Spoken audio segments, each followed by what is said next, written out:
ಓಂ ಶಾಂತಿ. ಮಧುರಾತಿ ಮಧುರ ಶಿವ ಪರಮಾತ್ಮ ತಂದೆಯ ಮಧುರ ಮಹಾವಾಕ್ಯವನ್ನು ಕೇಳೋಣ.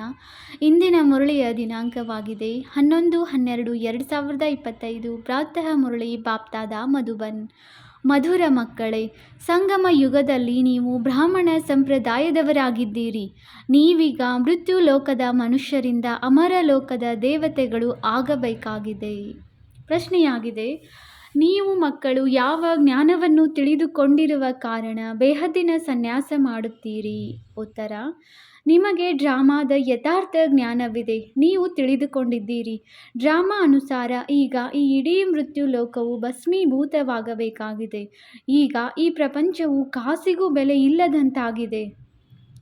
ನಾವು ಮೌಲ್ಯವಂತರಾಗಬೇಕಾಗಿದೆ. ಇದರಲ್ಲಿ ಏನೆಲ್ಲವೂ ಆಗುತ್ತದೆಯೋ ಅದು ಕಲ್ಪದ ನಂತರ ಚಾಚೂ ತಪ್ಪದೆ ಪುನರಾವರ್ತನೆಯಾಗುವುದು. ಆದ್ದರಿಂದ ನೀವು ಇಡೀ ಪ್ರಪಂಚದಿಂದ ಬೇಹದ್ದಿನ ಸನ್ಯಾಸ ಮಾಡಿದ್ದೀರಿ. ಗೀತೆಯಾಗಿದೆ, ಬರುವಂತಹ ನಾಳೆಗೆ ನೀವು ಅದೃಷ್ಟವಂತರು. ಓಂ ಶಾಂತಿ. ಮಕ್ಕಳು, ಗೀತೆಯ ಸಾಲನ್ನು ಕೇಳಿದಿರಿ. ಬರಲಿರುವುದು ಅಮರಲೋಕವಾಗಿದೆ. ಇದು ಮೃತ್ಯುಲೋಕವಾಗಿದೆ. ಅಮರಲೋಕ ಮತ್ತು ಮೃತ್ಯುಲೋಕದ ನಡುವೆ ಇದು ಪುರುಷೋತ್ತಮ ಸಂಗಮ ಯುಗ. ಈಗ ತಂದೆಯು ಸಂಗಮದಲ್ಲಿ ಆತ್ಮರಿಗೆ ಓದಿಸುತ್ತಾರೆ. ಆದ್ದರಿಂದ ಮಕ್ಕಳೇ, ಆತ್ಮಾಭಿಮಾನಿಯಾಗಿ ಕುಳಿತುಕೊಳ್ಳಿ ಎಂದು ಹೇಳುತ್ತಾರೆ. ಈ ನಿಶ್ಚಯ ಮಾಡಿಕೊಳ್ಳಿ, ನಮಗೆ ಬೇಹದ್ದಿನ ತಂದೆಯು ಓದಿಸುತ್ತಾರೆ. ಲಕ್ಷ್ಮೀನಾರಾಯಣ ಅಥವಾ ಮೃತ್ಯು ಲೋಕದ ಮನುಷ್ಯರಿಂದ ಅಮರ ಲೋಕದ ದೇವತೆಗಳಾಗುವುದೇ ನಮ್ಮ ಗುರಿ ಧ್ಯೇಯವಾಗಿದೆ. ಇಂತಹ ವಿದ್ಯೆಯನ್ನು ಎಂದೂ ಕಿವಿಗಳಿಂದ ಕೇಳಿರುವುದಿಲ್ಲ ಅಥವಾ ತಮ್ಮ ಮಕ್ಕಳಿಗೆ ಯಾರೂ ಹೇಳುತ್ತಿರುವುದನ್ನು ನೋಡಿರುವುದಿಲ್ಲ. ಈ ನಿಶ್ಚಯ ಮಾಡಿಕೊಳ್ಳಿ, ಬೇಹದ್ದಿನ ತಂದೆಯು ನಮಗೆ ಓದಿಸುತ್ತಿದ್ದಾರೆ. ಯಾವ ತಂದೆ? ಬೇಹದ್ದಿನ ತಂದೆ, ನಿರಾಕಾರ ಶಿವ. ಈಗ ನೀವು ತಿಳಿದುಕೊಂಡಿದ್ದೀರಿ, ನಾವು ಪುರುಷೋತ್ತಮ ಸಂಗಮ ಯುಗದಲ್ಲಿದ್ದೇವೆ. ನೀವೀಗ ಬ್ರಾಹ್ಮಣ ಸಂಪ್ರದಾಯದವರಾಗಿದ್ದೀರಿ. ಮೊದಲು ಶೂದ್ರ ಸಂಪ್ರದಾಯದವರಾಗಿದ್ದೀರಿ. ತಂದೆಯು ಬಂದು ಕಲ್ಲು ಬುದ್ಧಿಯವರಿಂದ ಪಾರಸ ಬುದ್ಧಿಯವರನ್ನಾಗಿ ಮಾಡುತ್ತಾರೆ. ಮೊದಲು ಸತೋ ಪ್ರಧಾನ ಪಾರಸ ಬುದ್ಧಿಯವರಾಗಿದ್ದೀರಿ. ಈಗ ಮತ್ತೆ ಆಗುತ್ತೀರಿ. ನಾವು ಸತ್ಯಯುಗದ ಮಾಲೀಕರಾಗಿದ್ದೆವು ಎಂದು ಹೇಳಬಾರದು. ಸತ್ಯಯುಗದಲ್ಲಿ ವಿಶ್ವದ ಮಾಲೀಕರಾಗಿದ್ದೆವು. ಮತ್ತೆ 84 ಜನ್ಮಗಳನ್ನು ತೆಗೆದುಕೊಳ್ಳುತ್ತಾ ಏಣಿಯನ್ನು ಇಳಿಯುತ್ತಾ ಇಳಿಯುತ್ತಾ ತಮೋ ಪ್ರಧಾನರಿಂದ ಸತೋ ರಜೋ ತಮೋದಲ್ಲಿ ಬಂದಿದ್ದೀರಿ. ಮೊದಲು ಸತೋ ಪ್ರಧಾನರಾಗಿದ್ದಾಗ ಪಾರಸ ಬುದ್ಧಿಯವರಾಗಿದ್ದೀರಿ. ನಂತರ ಆತ್ಮದಲ್ಲಿ ತುಕ್ಕು ಬೀಳುತ್ತದೆ. ಮನುಷ್ಯರು ಇದನ್ನು ತಿಳಿದುಕೊಂಡಿಲ್ಲ. ತಂದೆಯು ತಿಳಿಸುತ್ತಾರೆ, ನೀವು ಸಹ ಏನನ್ನೂ ತಿಳಿದುಕೊಂಡಿರಲಿಲ್ಲ. ಅಂಧಶ್ರದ್ಧೆ ಇತ್ತು. ಅರಿಯದೆ ಯಾರದೇ ಪೂಜೆ ಮಾಡುವುದು ಅಥವಾ ನೆನಪು ಮಾಡುವುದಕ್ಕೆ ಅಂಧಶ್ರದ್ಧೆ ಎಂದು ಹೇಳಲಾಗುತ್ತದೆ. ಮತ್ತು ತಮ್ಮ ಶ್ರೇಷ್ಠ ಧರ್ಮ ಮತ್ತು ಶ್ರೇಷ್ಠ ಕರ್ಮವನ್ನು ಸಹ ಮರೆಯುವುದರಿಂದ ಅವರು ಧರ್ಮಭ್ರಷ್ಟರು, ಕರ್ಮಭ್ರಷ್ಟರಾಗಿ ಬಿಡುತ್ತಾರೆ. ಭಾರತವಾಸಿಗಳು ಈ ಸಮಯದಲ್ಲಿ ದೈವಿ ಧರ್ಮಕ್ಕಿಂತಲೂ ಭ್ರಷ್ಟರಾಗಿದ್ದಾರೆ. ತಂದೆಯು ತಿಳಿಸುತ್ತಾರೆ, ವಾಸ್ತವದಲ್ಲಿ ನೀವು ಪ್ರವೃತ್ತಿ ಮಾರ್ಗದವರಾಗಿದ್ದೀರಿ. ಅದೇ ದೇವತೆಗಳು ಯಾವಾಗ ಅಪವಿತ್ರರಾಗುವರೋ ಆಗ ದೇವಿ ದೇವತೆಗಳೆಂದು ಹೇಳಲು ಸಾಧ್ಯವಿಲ್ಲ. ಆದ್ದರಿಂದ ಹೆಸರನ್ನು ಬದಲಾಯಿಸಿ ಹಿಂದೂ ಎಂದು ಇಟ್ಟುಬಿಟ್ಟಿದ್ದಾರೆ. ಇದು ಸಹ ಡ್ರಾಮಾ ಪ್ಲಾನ್ ಅನುಸಾರ ಆಗುತ್ತದೆ. ಹೇ ಪತಿತ ಪಾವನ, ಬನ್ನಿ ಎಂದು ಎಲ್ಲರೂ ಒಬ್ಬ ತಂದೆಯನ್ನೇ ಕರೆಯುತ್ತಾರೆ. ಅವರೊಬ್ಬರೇ ಪರಮಪಿತ ಪರಮಾತ್ಮನಾಗಿದ್ದಾರೆ. ಜನನ ಮರಣರಹಿತನಾಗಿದ್ದಾರೆ. ನಾಮ ರೂಪದಿಂದ ಭಿನ್ನವಾದ ಯಾವುದೇ ವಸ್ತುವೆಂದಲ್ಲ. ಆತ್ಮ ಹಾಗೂ ಪರಮಾತ್ಮನ ರೂಪವು ಬಹಳ ಸೂಕ್ಷ್ಮವಾಗಿದೆ. ಅದಕ್ಕೆ ನಕ್ಷತ್ರ ಅಥವಾ ಬಿಂದುವೆಂದು ಹೇಳುತ್ತಾರೆ. ಶಿವನ ಪೂಜೆಯನ್ನು ಮಾಡುತ್ತಾರೆ, ಶರೀರವಂತೂ ಇಲ್ಲ. ಈಗ ಆತ್ಮ ಬಿಂದುವಿನ ಪೂಜೆ ಮಾಡುವುದಕ್ಕೆ ಸಾಧ್ಯವಿಲ್ಲ. ಆದ್ದರಿಂದ ಪೂಜೆಗಾಗಿ ಅದನ್ನು ದೊಡ್ಡ ಗಾತ್ರದಲ್ಲಿ ಮಾಡುತ್ತಾರೆ. ನಾವು ಶಿವನ ಪೂಜೆ ಮಾಡುತ್ತೇವೆಂದು ಹೇಳುತ್ತಾರೆ, ಆದರೆ ಅವರ ರೂಪವೇನು ಎಂಬುದನ್ನು ತಿಳಿದುಕೊಂಡಿಲ್ಲ. ಇವೆಲ್ಲ ಮಾತುಗಳನ್ನು ತಂದೆಯು ಈ ಸಮಯದಲ್ಲಿಯೇ ಬಂದು ತಿಳಿಸುತ್ತಾರೆ. ತಂದೆಯು ಹೇಳುತ್ತಾರೆ, ನೀವು ತಮ್ಮ ಜನ್ಮಗಳನ್ನು ಅರಿತಿಲ್ಲ. 84 ಲಕ್ಷ ಯೋನಿಗಳೆಂದು ಸುಳ್ಳು ಹೇಳಿಬಿಟ್ಟಿದ್ದಾರೆ. ಈಗ ತಂದೆಯು ನೀವು ಮಕ್ಕಳಿಗೆ ಯಥಾರ್ಥವಾಗಿ ತಿಳಿಸಿಕೊಡುತ್ತಾರೆ. ನೀವೀಗ ಬ್ರಾಹ್ಮಣರಾಗಿದ್ದೀರಿ ಮತ್ತು ದೇವತೆಗಳು ಆಗಬೇಕಾಗಿದೆ. ಕಲಿಯುಗಿ ಮನುಷ್ಯರು ಶೂದ್ರರಾಗಿದ್ದಾರೆ. ನೀವು ಬ್ರಾಹ್ಮಣರ ಗುರಿ ಧ್ಯೇಯವು ಮನುಷ್ಯರಿಂದ ದೇವತೆಗಳು ಆಗುವುದಾಗಿದೆ. ಇದು ಮೃತ್ಯುಲೋಕ, ಪತಿತ ಪ್ರಪಂಚವಾಗಿದೆ. ಹೊಸ ಪ್ರಪಂಚವಿತ್ತು, ಎಲ್ಲಿ ಈ ದೇವಿ ದೇವತೆಗಳು ರಾಜ್ಯಭಾರ ಮಾಡುತ್ತಿದ್ದರು. ಇವರು ಇಡೀ ವಿಶ್ವದ ಮಾಲೀಕರಾಗಿದ್ದರು. ಈಗಂತೂ ತಮೋಪ್ರಧಾನ ಪ್ರಪಂಚವಾಗಿದೆ. ಅನೇಕ ಧರ್ಮಗಳು ಇವೆ. ಈ ದೇವಿ ದೇವತಾ ಧರ್ಮವು ಪ್ರಾಯಲೋಪವಾಗಿ ಬಿಟ್ಟಿದೆ.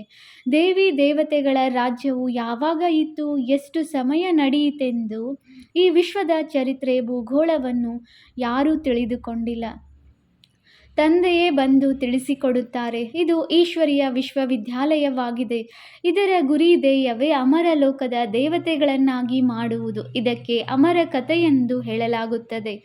ನೀವು ಈ ಜ್ಞಾನದಿಂದ ದೇವತೆಗಳಾಗಿ ಕಾಲದ ಮೇಲೆ ಜಯಗಳಿಸುತ್ತೀರಿ. ಅಲ್ಲಿ ಕಾಲವೆಂದು ಕಬಳಿಸುವುದಿಲ್ಲ, ಸಾಯುವ ಹೆಸರೇ ಇರುವುದಿಲ್ಲ. ನೀವೀಗ ಡ್ರಾಮಾ ಪ್ಲಾನ್ ಅನುಸಾರ ಕಾಲದ ಮೇಲೆ ಜಯಗಳಿಸುತ್ತೀರಿ.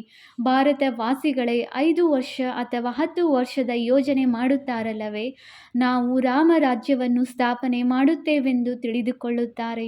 ಬೇಹದ್ದಿನ ತಂದೆಯದು ಸಹ ರಾಮರಾಜ್ಯವನ್ನು ಮಾಡುವ ಯೋಜನೆ ಇದೆ. ಅವರೆಲ್ಲರೂ ಮನುಷ್ಯರಾಗಿದ್ದಾರೆ. ಮನುಷ್ಯರಂತೂ ರಾಮರಾಜ್ಯವನ್ನು ಸ್ಥಾಪನೆ ಮಾಡಲು ಸಾಧ್ಯವಿಲ್ಲ. ಸತ್ಯಯುಗಕ್ಕೆ ರಾಮರಾಜ್ಯವೆಂದು ಹೇಳಲಾಗುತ್ತದೆ. ಮನುಷ್ಯರು ಎಷ್ಟೊಂದು ಭಕ್ತಿ ಮಾಡುತ್ತಾರೆ, ತೀರ್ಥಯಾತ್ರೆಗಳನ್ನು ಮಾಡುತ್ತಾರೆ.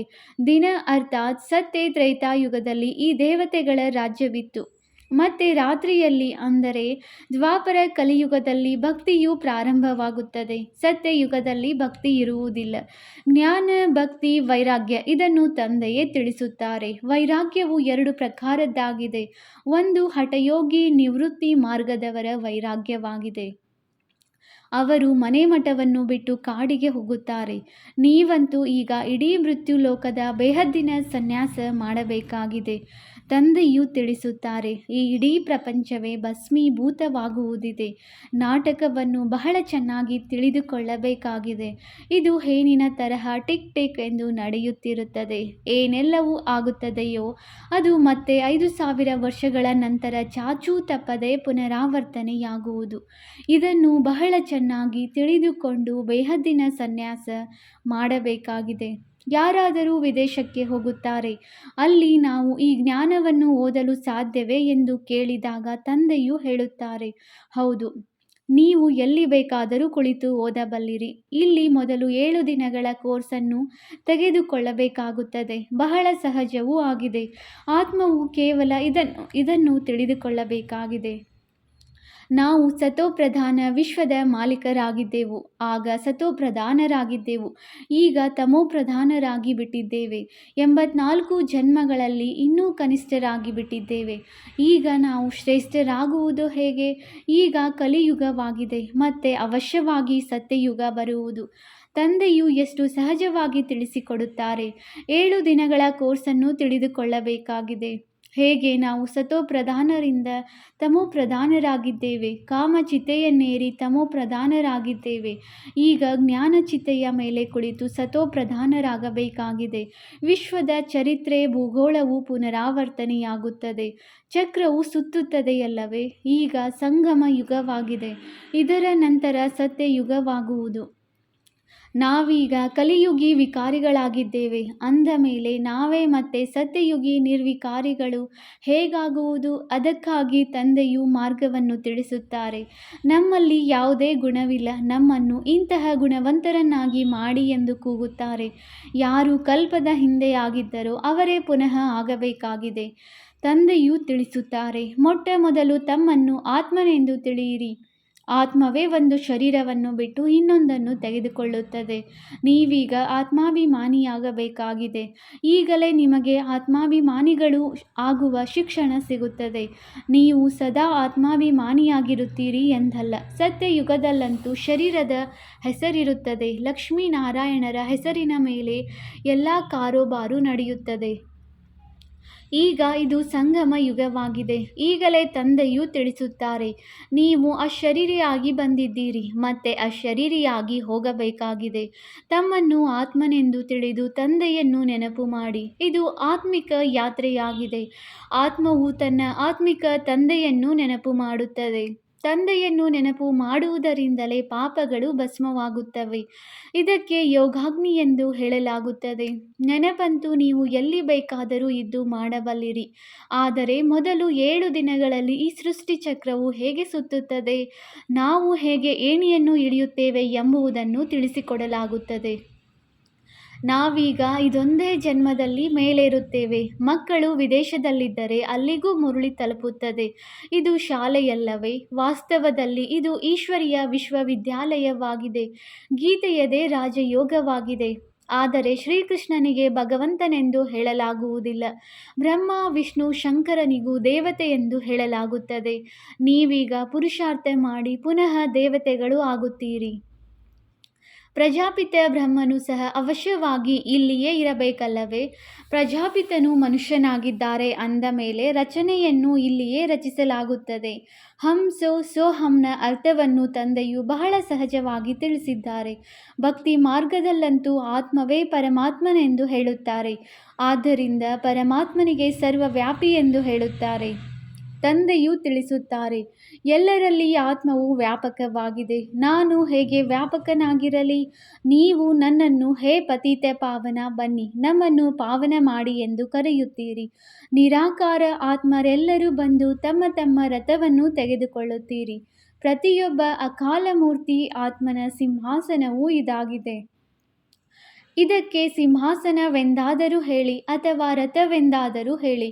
ತಂದೆಗಂತೂ ತನ್ನದೇ ಆದ ರಥವಿಲ್ಲ. ಅವರು ನಿರಾಕಾರನೆಂದೇ ಗಾಯನವಿದೆ. ಸೂಕ್ಷ್ಮ ಶರೀರವಾಗಲಿ ಸ್ಥೂಲ ಶರೀರವಾಗಲಿ ಇಲ್ಲ. ನಿರಾಕಾರನು ಸ್ವಯಂ ರಥದಲ್ಲಿ ಯಾವಾಗ ಕುಳಿತುಕೊಳ್ಳುವರೋ ಆಗ ಮಾತನಾಡುವರು. ರಥವಿಲ್ಲದೆ ಪತಿತರನ್ನು ಪಾವನ ಮಾಡುವುದು ಹೇಗೆ? ನಾನು ನಿರಾಕಾರನು ಬಂದು ಇವರ ಶರೀರವನ್ನು ಲೋನಾಗಿ ಪಡೆಯುತ್ತೇನೆ. ಸ್ವಲ್ಪ ಸಮಯಕ್ಕಾಗಿ ತೆಗೆದುಕೊಂಡಿದ್ದೇನೆ. ಇವರಿಗೆ ಭಾಗ್ಯಶಾಲಿ ರಥವೆಂದು ಹೇಳಲಾಗುತ್ತದೆ. ತಂದೆಯೇ ಸೃಷ್ಟಿಯ ಆದಿ ಮಧ್ಯ ಅಂತ್ಯದ ರಹಸ್ಯವನ್ನು ತಿಳಿಸಿ ನೀವು ಮಕ್ಕಳನ್ನು ತ್ರಿಕಾಲದರ್ಶಿಗಳನ್ನಾಗಿ ಮಾಡುತ್ತಾರೆ. ಮತ್ಯಾವ ಮನುಷ್ಯರು ಈ ಜ್ಞಾನವನ್ನು ಅರಿತುಕೊಳ್ಳಲು ಸಾಧ್ಯವಿಲ್ಲ. ಈ ಸಮಯದಲ್ಲಿ ಎಲ್ಲರೂ ನಾಸ್ತಿಕರಾಗಿದ್ದಾರೆ. ತಂದೆಯು ಬಂದು ಆಸ್ತಿಕರನ್ನಾಗಿ ಮಾಡುತ್ತಾರೆ. ರಚಯಿತ ರಚನೆಯ ರಹಸ್ಯವನ್ನು ತಂದೆಯು ನಿಮಗೆ ತಿಳಿಸುತ್ತಾರೆ. ಈಗ ನಿಮ್ಮ ವಿನಃ ಮತ್ಯಾರೂ ತಿಳಿಸಲು ಸಾಧ್ಯವಿಲ್ಲ. ನೀವೇ ಈ ಜ್ಞಾನದಿಂದ ಇಷ್ಟು ಶ್ರೇಷ್ಠ ಪದವಿಯನ್ನು ಪಡೆಯುತ್ತೀರಿ. ಈ ಜ್ಞಾನವು ಕೇವಲ ಈಗಷ್ಟೇ ನೀವು ಬ್ರಾಹ್ಮಣರಿಗೆ ಸಿಗುತ್ತದೆ. ತಂದೆಯು ಸಂಗಮದಲ್ಲಿಯೇ ಬಂದು ಈ ಜ್ಞಾನವನ್ನು ಕೊಡುತ್ತಾರೆ. ಸದ್ಗತಿ ನೀಡುವವರು ಒಬ್ಬ ತಂದೆಯೇ ಆಗಿದ್ದಾರೆ. ಮನುಷ್ಯರು ಮನುಷ್ಯರಿಗೆ ಸದ್ಗತಿ ನೀಡಲು ಸಾಧ್ಯವಿಲ್ಲ. ಅವರೆಲ್ಲರೂ ಭಕ್ತಿ ಮಾರ್ಗದ ಗುರುಗಳಾಗಿದ್ದಾರೆ. ಸದ್ಗುರು ಒಬ್ಬರೇ ಆಗಿದ್ದಾರೆ. ಅವರಿಗೆ ವಾಹ ಸದ್ಗುರು ವಾಹ ಎಂದು ಹೇಳಲಾಗುತ್ತದೆ. ಇದಕ್ಕೆ ಪಾಠಶಾಲೆ ಎಂದು ಹೇಳಲಾಗುವುದು. ನರನಿಂದ ನಾರಾಯಣನಾಗುವುದು ಇಲ್ಲಿನ ಗುರಿ ಧ್ಯೇಯವಾಗಿದೆ. ಅವೆಲ್ಲವೂ ಭಕ್ತಿ ಮಾರ್ಗದ ಕಥೆಗಳಾಗಿವೆ. ಗೀತೆಯಿಂದಲೂ ಸಹ ಯಾವುದೇ ಪ್ರಾಪ್ತಿಯಾಗುವುದಿಲ್ಲ. ತಂದೆಯು ತಿಳಿಸುತ್ತಾರೆ, ನಾನು ನೀವು ಮಕ್ಕಳಿಗೆ ಸನ್ಮುಖದಲ್ಲಿ ಬಂದು ಓದಿಸುತ್ತೇನೆ. ಇದರಿಂದ ನೀವು ಈ ಪದವಿಯನ್ನು ಪಡೆಯುತ್ತೀರಿ. ಇದರಲ್ಲಿ ಮುಖ್ಯವಾಗಿರುವುದು ಪವಿತ್ರರಾಗುವ ಮಾತಾಗಿದೆ. ತಂದೆಯ ನೆನಪಿನಲ್ಲಿರಬೇಕಾಗಿದೆ. ಇದರಲ್ಲಿಯೇ ಮಾಯೆಯು ವಿಘ್ನಗಳನ್ನು ಹಾಕುತ್ತದೆ. ತಮ್ಮ ಆಸ್ತಿಯನ್ನು ಪಡೆದುಕೊಳ್ಳುವುದಕ್ಕಾಗಿ ನೀವು ತಂದೆಯನ್ನು ನೆನಪು ಮಾಡುತ್ತೀರಿ. ಈ ಜ್ಞಾನವು ಎಲ್ಲ ಮಕ್ಕಳ ಬಳಿ ಮುರುಳಿ ಹೋಗುತ್ತದೆ. ಎಂದೂ ಮುರುಳಿಯನ್ನು ತಪ್ಪಿಸಬಾರದು. ಮುರುಳಿಯನ್ನು ತಪ್ಪಿಸಿದಿರೆಂದರೆ ಗೈರು ಹಾಜರಿಯಾಗುತ್ತದೆ. ಮುರುಳಿಯಿಂದ ನೀವು ಎಲ್ಲಿಯೇ ಇದ್ದರೂ ಸಹ ರಿಫ್ರೆಶ್ ಆಗುತ್ತಿರುತ್ತೀರಿ. ಶ್ರೀಮತದಂತೆ ನಡೆಯಬೇಕಾಗುತ್ತದೆ. ಹೊರಗಡೆ ಹೋಗುತ್ತೀರೆಂದರೆ ಖಂಡಿತ ಅವಶ್ಯವಾಗಿ ಪವಿತ್ರರಾಗಬೇಕಾಗಿದೆ. ವೈಷ್ಣವರಾಗಿರಬೇಕಾಗಿದೆ. ವೈಷ್ಣವರು 2 ಪ್ರಕಾರದವರಿರುತ್ತಾರೆ. ವೈಷ್ಣವ ವಲ್ಲಭಾಚಾರಿಗಳು ಇರುತ್ತಾರೆ. ಆದರೆ ವಿಕಾರದಲ್ಲಿ ಹೋಗುತ್ತಾರೆ. ಪವಿತ್ರರಾಗುವುದಿಲ್ಲ. ನೀವು ಪವಿತ್ರರಾಗಿ ವಿಷ್ಣು ವಂಶೀಯರಾಗುತ್ತೀರಿ. ಸತ್ಯಯುಗದಲ್ಲಿ ನೀವು ವೈಷ್ಣವರಾಗಿರುತ್ತೀರಿ. ವಿಕಾರದಲ್ಲಿ ಹೋಗುವುದಿಲ್ಲ. ಅದು ಅಮರಲೋಕ, ಇದು ಮೃತ್ಯುಲೋಕವಾಗಿದೆ. ಇಲ್ಲಿ ವಿಕಾರದಲ್ಲಿ ಹೋಗುತ್ತಾರೆ. ನೀವೀಗ ವಿಷ್ಣುಪುರಿಯಲ್ಲಿ ಹೋಗುತ್ತೀರಿ. ಅಲ್ಲಿ ವಿಕಾರ ಇರುವುದಿಲ್ಲ. ಅದು ನಿರ್ವಿಕಾರಿ ಪ್ರಪಂಚವಾಗಿದೆ. ಯೋಗ ಬಲದಿಂದ ನೀವು ವಿಶ್ವದ ರಾಜ್ಯಭಾಗ್ಯವನ್ನು ಪಡೆಯುತ್ತೀರಿ. ಹೇಗೆ ಅವರಿಬ್ಬರು ಇರಾಕ್ ಇರಾನ್ ಪರಸ್ಪರ ಹೊಡೆದಾಡುತ್ತಾರೆ, ಮಧ್ಯದಲ್ಲಿ ಬೆಣ್ಣೆಯು ನಿಮಗೆ ಸಿಗುತ್ತದೆ. ನೀವು ತಮ್ಮ ರಾಜಧಾನಿಯನ್ನು ಸ್ಥಾಪನೆ ಮಾಡುತ್ತಿದ್ದೀರಿ. ಎಲ್ಲರಿಗೆ ಇದೇ ಸಂದೇಶವನ್ನು ಕೊಡಬೇಕಾಗಿದೆ. ಚಿಕ್ಕ ಮಕ್ಕಳಿಗೂ ಹಕ್ಕಿದೆ. ಶಿವ ತಂದೆಯ ಮಕ್ಕಳಲ್ಲವೇ? ಆದ್ದರಿಂದ ಎಲ್ಲರಿಗೆ ಹಕ್ಕಿದೆ. ಎಲ್ಲರಿಗೆ ಇದನ್ನು ತಿಳಿಸಿ. ತಮ್ಮನ್ನು ಆತ್ಮನೆಂದು ತಿಳಿಯಿರಿ. ಮಾತಾಪಿತರಲ್ಲಿ ಜ್ಞಾನವಿದ್ದರೆ ಮಕ್ಕಳಿಗೂ ಸಹ ಶಿವ ತಂದೆಯನ್ನು ನೆನಪು ಮಾಡಿ ಎಂದು ಕಲಿಸುತ್ತಾರೆ. ಶಿವ ತಂದೆಯ ವಿನಃ ಬೇರೆ ಯಾರೂ ಇಲ್ಲ. ಒಬ್ಬರ ನೆನಪಿನಿಂದಲೇ ತಮೋ ಪ್ರಧಾನರಿಂದ ಸತೋ ಪ್ರಧಾನರಾಗಿ ಬಿಡುತ್ತೀರಿ. ಇದರಲ್ಲಿ ವಿದ್ಯಾಭ್ಯಾಸವು ಬಹಳ ಚೆನ್ನಾಗಿರಬೇಕು. ವಿದೇಶದಲ್ಲಿದ್ದರೂ ಸಹ ನೀವು ಓದಬಲ್ಲಿರಿ. ಇದರಲ್ಲಿ ಪುಸ್ತಕ ಇತ್ಯಾದಿಗಳೇನೂ ಬೇಕಾಗಿಲ್ಲ. ಎಲ್ಲಿಯಾದರೂ ನೀವು ಕುಳಿತು ಓದಬಲ್ಲಿರಿ. ಬುದ್ಧಿಯಿಂದ ನೆನಪು ಮಾಡಬಲ್ಲಿರಿ. ಈ ವಿದ್ಯೆಯು ಇಷ್ಟು ಸಹಜವಾಗಿದೆ. ಯೋಗ ಅಥವಾ ನೆನಪಿನಿಂದ ಬಲ ಸಿಗುತ್ತದೆ. ನೀವೀಗ ವಿಶ್ವದ ಮಾಲೀಕರಾಗುತ್ತಿದ್ದೀರಿ. ತಂದೆಯು ರಾಜಯೋಗವನ್ನು ಕಲಿಸಿ ಪಾವನರನ್ನಾಗಿ ಮಾಡುತ್ತಾರೆ. ಅದು ಹಠಯೋಗ, ಇದು ರಾಜಯೋಗವಾಗಿದೆ. ಇದರಲ್ಲಿ ಪಥ್ಯವು ಬಹಳ ಚೆನ್ನಾಗಿ ಇರಬೇಕು. ಈ ಲಕ್ಷ್ಮೀನಾರಾಯಣರಂತೂ ಸರ್ವಗುಣ ಸಂಪನ್ನರಾಗಬೇಕಲ್ಲವೇ? ಆಹಾರ ಪಾನೀಯಗಳು ಪಥ್ಯವೂ ಬೇಕು. ಎರಡನೆಯದಾಗಿ ತಂದೆಯನ್ನು ನೆನಪು ಮಾಡಬೇಕು. ಆಗ ಜನ್ಮ ಜನ್ಮಾಂತರದ ಪಾಪಗಳು ಕಳೆಯುತ್ತವೆ. ಇದಕ್ಕೆ ರಾಜ್ಯ ಪ್ರಾಪ್ತಿಗಾಗಿ ಸಹಜ ರಾಜಯೋಗವೆಂದೇ ಹೇಳಲಾಗುತ್ತದೆ. ಒಂದು ವೇಳೆ ರಾಜ್ಯಭಾಗ್ಯವನ್ನು ಪಡೆಯಲಿಲ್ಲವೆಂದರೆ ಬಡವರಾಗಿ ಬಿಡುತ್ತೀರಿ. ಶ್ರೀಮತದಂತೆ ಪೂರ್ಣ ರೀತಿಯಲ್ಲಿ ನಡೆಯುವುದರಿಂದಲೇ ಶ್ರೇಷ್ಠರಾಗುತ್ತೀರಿ. ಈಗ ಭ್ರಷ್ಟರಿಂದ ಶ್ರೇಷ್ಠರಾಗಬೇಕಾಗಿದೆ. ಅದಕ್ಕಾಗಿ ತಂದೆಯನ್ನು ನೆನಪು ಮಾಡಿ. ಕಲ್ಪದ ಮೊದಲು ಸಹ ನೀವೇ ಈ ಜ್ಞಾನವನ್ನು ಪಡೆದುಕೊಂಡಿದ್ದೀರಿ. ಅದನ್ನು ಪುನಃ ನೀವು ಈಗ ಪಡೆಯುತ್ತೀರಿ. ಸತ್ಯಯುಗದಲ್ಲಿ ಮತ್ಯಾವುದೇ ರಾಜ್ಯವಿರಲಿಲ್ಲ. ಅದಕ್ಕೆ ಸುಖಧಾಮವೆಂದು ಹೇಳಲಾಗುತ್ತದೆ. ಈಗ ಇದು ದುಃಖಧಾಮವಾಗಿದೆ. ಮತ್ತು ಎಲ್ಲಿಂದ ನಾವಾತ್ಮರು ಬಂದಿದ್ದೇವೆಯೋ ಅದು ಶಾಂತಿಧಾಮವಾಗಿದೆ. ಪ್ರಪಂಚದಲ್ಲಿ ಮನುಷ್ಯರು ಏನೇನು ಮಾಡುತ್ತಾರೆಂದು ಶಿವತಂದೆಗೆ ಆಶ್ಚರ್ಯವೆನಿಸುತ್ತದೆ. ಮಕ್ಕಳು ಕಡಿಮೆಯಾಗಲೆಂದು ಅದಕ್ಕಾಗಿಯೂ ಎಷ್ಟೊಂದು ತಲೆ ಕೆಡಿಸಿಕೊಳ್ಳುತ್ತಿರುತ್ತಾರೆ. ಆದರೆ ಇದಂತೂ ತಂದೆಯ ಕೆಲಸವಾಗಿದೆ ಎಂಬುದನ್ನು ತಿಳಿದುಕೊಳ್ಳುವುದೇ ಇಲ್ಲ. ತಂದೆಯು ಬಹುಬೇಗನೆ ಒಂದು ಧರ್ಮದ ಸ್ಥಾಪನೆ ಮಾಡಿ ಉಳಿದೆಲ್ಲ ಅನೇಕ ಧರ್ಮಗಳ ವಿನಾಶ ಮಾಡಿಸುತ್ತಾರೆ. ಒಂದೇ ಏಟಿಗೆ ಅವರಂತೂ ಜನಸಂಖ್ಯೆಯನ್ನು ಕಡಿಮೆ ಮಾಡಲು ಎಷ್ಟೊಂದು ಔಷಧಿಗಳನ್ನು ಕಂಡುಹಿಡಿಯುತ್ತಾರೆ. ಆದರೆ ತಂದೆಯ ಬಳಿಯಂತೂ ಒಂದೇ ಔಷಧಿ ಇದೆ. ಒಂದು ಧರ್ಮದ ಸ್ಥಾಪನೆಯಾಗಬೇಕಾಗಿದೆ. ಆ ಸಮಯವು ಬರುವುದು ಯಾವಾಗ ಎಲ್ಲರೂ ಸಹ ಇವರಂತೂ ಪವಿತ್ರರಾಗುತ್ತಿದ್ದಾರೆ ಎಂದು ಹೇಳುತ್ತಾರೆ. ಮತ್ತೆ ಔಷಧಿ ಮೊದಲಾದವುಗಳ ಅವಶ್ಯಕತೆಯಾದರೂ ಏನಿದೆ? ತಂದೆಯು ನಿಮಗೆ ಮನ್ಮನಾಭವದ ಇಂತಹ ಔಷಧಿಯನ್ನು ಕೊಟ್ಟಿದ್ದಾರೆ. ಅದರಿಂದ ನೀವು 21 ಜನ್ಮಗಳಿಗಾಗಿ ಪವಿತ್ರರಾಗಿ ಬಿಡುತ್ತೀರಿ. ಒಳ್ಳೆಯದು. ಮಧುರಾತಿಮಧುರ ಅಗಲಿ ಹೋಗಿ ಮರಳಿ ಸಿಕ್ಕಿರುವ ಮಕ್ಕಳ ಪ್ರತಿ ಮಾತಾಪಿತ ಬಾಪ್ದಾದಾರವರ ನೆನಪು, ಪ್ರೀತಿ ಹಾಗೂ ಸುಪ್ರಭಾತ. ಆತ್ಮಿಕ ಮಕ್ಕಳಿಗೆ ಆತ್ಮಿಕ ತಂದೆಯ ನಮಸ್ತೆ. ನಾವು ಆತ್ಮಿಕ ಮಕ್ಕಳಿಂದ ಆತ್ಮಿಕ ತಂದೆಗೆ ನೆನಪು, ಪ್ರೀತಿ ಹಾಗೂ ನಮಸ್ತೆ ನಮಸ್ತೆ ನಮಸ್ತೆ. ಧಾರಣೆಗಾಗಿ ಮುಖ್ಯ ಸಾರ. ಪಾಯಿಂಟ್ ನಂಬರ್ 1, ಪವಿತ್ರರಾಗಿ ಪಕ್ಕಾ ವೈಷ್ಣವರಾಗಬೇಕಾಗಿದೆ. ಆಹಾರ ಪಾನೀಯಗಳ ಪೂರ್ಣ ಪಥ್ಯವನ್ನಿಟ್ಟುಕೊಳ್ಳಬೇಕಾಗಿದೆ. ಶ್ರೇಷ್ಠರಾಗಲು ಶ್ರೀಮತದಂತೆ ಅವಶ್ಯವಾಗಿ ನಡೆಯಬೇಕಾಗಿದೆ. ಪಾಯಿಂಟ್ ನಂಬರ್ 2, ಮುರುಳಿಯಿಂದ ಸ್ವಯಂವನ್ನು ರಿಫ್ರೆಶ್ ಮಾಡಿಕೊಳ್ಳಬೇಕು. ಎಲ್ಲಿಯೇ ಇದ್ದರೂ ಸತೋಪ್ರಧಾನರಾಗುವ ಪುರುಷಾರ್ಥ ಮಾಡಬೇಕಾಗಿದೆ.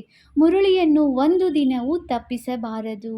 ವರದಾನ: ಸ್ವಕಲ್ಯಾಣದ ಪ್ರತ್ಯಕ್ಷ ಪ್ರಮಾಣದ ಮುಖಾಂತರ ವಿಶ್ವ ಕಲ್ಯಾಣದ ಸೇವೆಯಲ್ಲಿ ಸದಾ ಸಫಲತಾಮೂರ್ತಿ ಭವ. ಹೇಗೆ ಇತ್ತೀಚಿನ ದಿನಗಳಲ್ಲಿ ಶಾರೀರಿಕ ರೋಗ, ಹೃದಯಾಘಾತ ಹೆಚ್ಚಾಗಿ ಆಗುತ್ತಿದೆ, ಹಾಗೆಯೇ ಆಧ್ಯಾತ್ಮಿಕ ಉನ್ನತಿಯಲ್ಲಿ ಮಾನಸಿಕ ಖಿನ್ನತೆಯ ರೋಗ ಹೆಚ್ಚಾಗಿದೆ. ಈ ರೀತಿ ಮಾನಸಿಕ ಖಿನ್ನತೆಗೆ ಒಳಗಾದ ಆತ್ಮಗಳಲ್ಲಿ ಪ್ರಾಕ್ಟಿಕಲ್ ಪರಿವರ್ತನೆಯನ್ನು ನೋಡಿದಾಗ ಮಾತ್ರ ಸಾಹಸ ಅಥವಾ ಶಕ್ತಿ ಬರಲು ಸಾಧ್ಯ. ಬಹಳಷ್ಟು ಕೇಳಿದ್ದಾರೆ, ಆದರೆ ಈಗ ನೋಡಲು ಇಚ್ಛೆಪಡುತ್ತಾರೆ. ಪ್ರಮಾಣದ ಮುಖಾಂತರ ಪರಿವರ್ತನೆ ಇಷ್ಟಪಡುತ್ತಾರೆ. ಆದ್ದರಿಂದ ವಿಶ್ವ ಕಲ್ಯಾಣಕ್ಕಾಗಿ ಸ್ವಕಲ್ಯಾಣವನ್ನು ಮೊದಲು ಸ್ಯಾಂಪಲ್ ರೂಪದಲ್ಲಿ ತೋರಿಸಿ. ವಿಶ್ವ ಕಲ್ಯಾಣದ ಸೇವೆಯಲ್ಲಿ ಸಫಲತಾ ಮೂರ್ತಿಗಳಾಗಲು ಪ್ರತ್ಯಕ್ಷ ಪ್ರಮಾಣವೇ ಸಾಧನವಾಗಿದೆ. ಇದರಿಂದಲೇ ತಂದೆಯ ಪ್ರತ್ಯಕ್ಷತೆಯಾಗುವುದು. ಏನು ಹೇಳುವಿರಿ ಅದನ್ನು ನಿಮ್ಮ ಸ್ವರೂಪದಿಂದ ಕಾರ್ಯರೂಪದಲ್ಲಿ ಕಂಡು ಬಂದಾಗ ಒಪ್ಪುತ್ತಾರೆ.